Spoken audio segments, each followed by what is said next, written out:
എല്ലാവർക്കും നമസ്കാരം. ഈയിടെയായി നിങ്ങളിൽ പലരും പത്രങ്ങളിലും മറ്റും വായിച്ചിട്ടുണ്ടാവും, ആലപ്പുഴ, കൊല്ലം, പത്തനംതിട്ട ജില്ലകൾ കേന്ദ്രീകരിച്ച് ബ്ലാക്ക് മാൻ വീണ്ടും ഇറങ്ങിയിരിക്കുന്നു എന്നുള്ള വാർത്ത. ഇത് സത്യമാണോ അതോ ആരെങ്കിലും പ്രചരിപ്പിക്കുന്നതാണോ എന്ന് പലർക്കും പല സംശയങ്ങളും ഉണ്ടായിട്ടുണ്ടാവും. എന്നാൽ ഒരു 2 ദിവസം മുമ്പ് ഈ ബ്ലാക്ക് മാൻ എന്ന് സംശയിക്കുന്ന ഒരാളെ പിടികൂടിയ സമയത്ത് ദൃക്സാക്ഷിയായി ഉണ്ടായിരുന്ന ഒരാളാണ് ഞാൻ.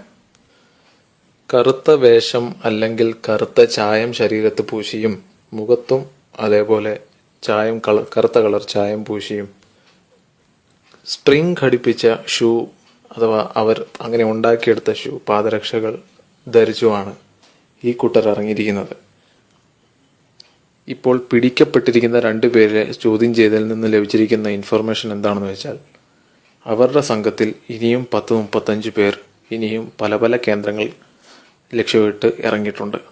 ഇവരുടെ പ്രധാന ജോലി എന്താണെന്ന് വെച്ച് കഴിഞ്ഞാൽ, സ്ത്രീകൾ മാത്രമുള്ള സ്ഥലങ്ങളിൽ അല്ലെങ്കിൽ സ്ത്രീകൾ മാത്രം കാണാൻ, കുട്ടികൾ മാത്രം കാണപ്പെടുന്ന സ്ഥലങ്ങളിൽ പോയി അവരെ ഭയപ്പെടുത്തുക, ആക്രമിക്കുക, കടിച്ച് മുറിവേൽപ്പിക്കുക എന്നിവയാണ്.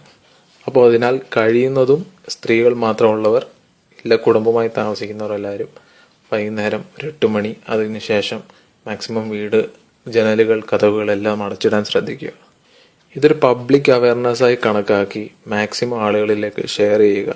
എന്തെന്നാൽ ഇപ്പോൾ കേന്ദ്രീകരിച്ചിരിക്കുന്ന സ്ഥലം വിട്ട് മറ്റു സ്ഥലങ്ങളിലേക്കും ഇവരുടെ സംഘം ഇറങ്ങാൻ സാധ്യതയുണ്ട്. ഇതൊരു പ്രചരിപ്പിച്ച വാർത്തയാണ് എന്ന് കരുതുന്നവർ ദയവായി അങ്ങനെ വിചാരിക്കാതിരിക്കുക. ദയവായി ഇത് ഷെയർ ചെയ്യുക, മറ്റുള്ളവർക്ക് അവയർനെസ് ഉണ്ടാക്കുക. പ്രത്യേകിച്ചും കുട്ടികളും സ്ത്രീകളും മാത്രം താമസിക്കുന്ന വീടുകൾ നല്ലപോലെ ജാഗ്രത പാലിക്കുക. അതേപോലെ കഴിയുന്നതും നാട്ടുകാരെല്ലാവരും കൂടി സംഘടിച്ച് കേരള പോലീസുമായി സഹകരിച്ച് ഇവരെ പിടികൂടുവാനുള്ള ശ്രമങ്ങൾ നടത്തണമെന്ന് അപേക്ഷിച്ചുകൊള്ളുന്നു. നന്ദി.